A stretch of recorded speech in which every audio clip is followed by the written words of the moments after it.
Bienvenue au tutoriel du journal de pédagogie universitaire. Cette vidéo est dédiée à l'importation des documents sur Classroom. Donc revenons à notre classe JPU Formation. Nous allons aller à Travaux et devoirs et créer un espace où nous allons importer les documents, les ressources numériques. Donc c'est ici, documentation. Donc vous cliquez dessus. Et vous allez ajouter votre ressource. Ces ressources, vous pouvez soit les prendre de votre Drive, cela peut être des liens, ou des fichiers de votre ordinateur, ou encore des vidéos de YouTube. Donc nous allons importer des ressources de l'ordinateur.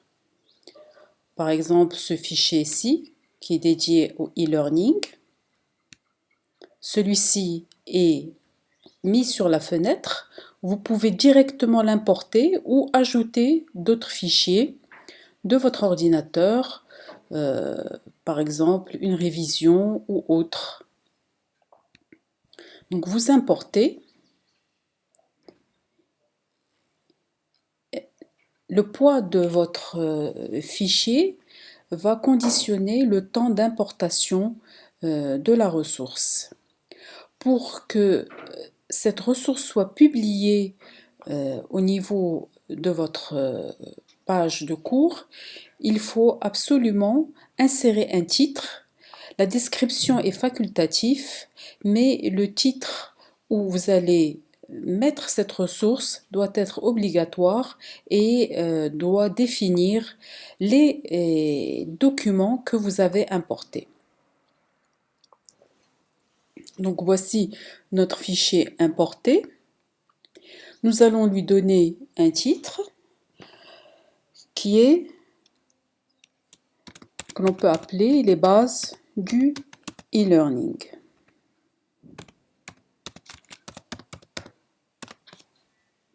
Vous pouvez faire une légère description ou encore y mettre les objectifs de votre support, par exemple connaître les avantages d'une formation hybride.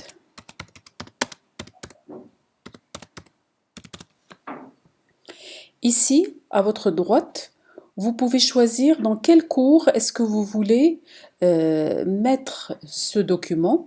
Donc nous l'avons ouvert au niveau de JPU Formation, mais si je veux l'adjoindre à d'autres cours, il est possible de cliquer sur d'autres cours. Donc comme vous voyez, il y a deux cours pour lesquels ce document peut être enregistré.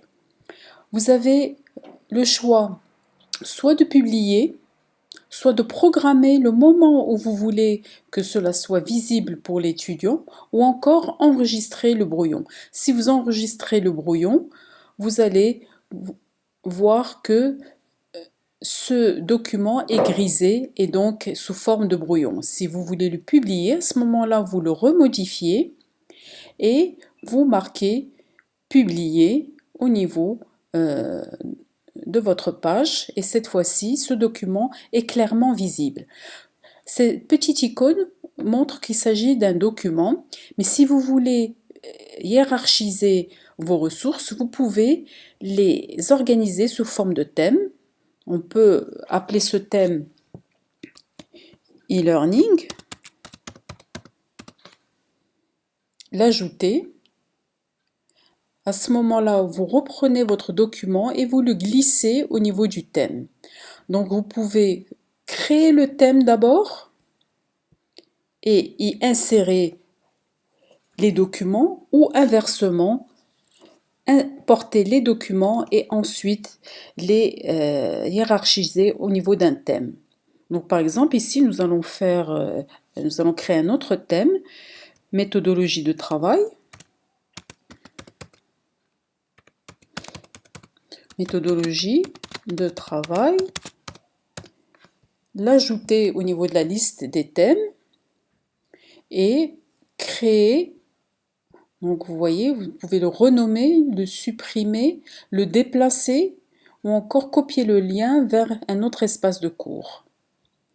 Donc vous créez une autre documentation que vous cherchez au niveau de votre ordinateur, par exemple. Nous allons insérer la révision et vous l'importez comme précédemment. Vous faites ça soit en groupant tous les fichiers, soit à votre guise, fichier par fichier. Une fois que vous avez importé cette ressource, vous allez directement, avant de publier, la mettre au niveau du thème que vous avez créé.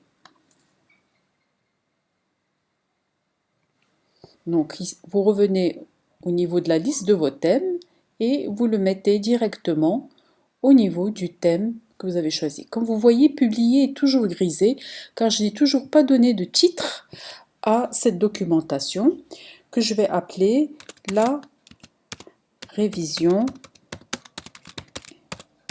espacée et je publie au niveau de la page d'accueil. Vous voyez, nous avons donc deux thèmes et je peux déplacer l'un et l'autre à ma guise en fonction de la chronologie des documents que je veux livrer à ma classe.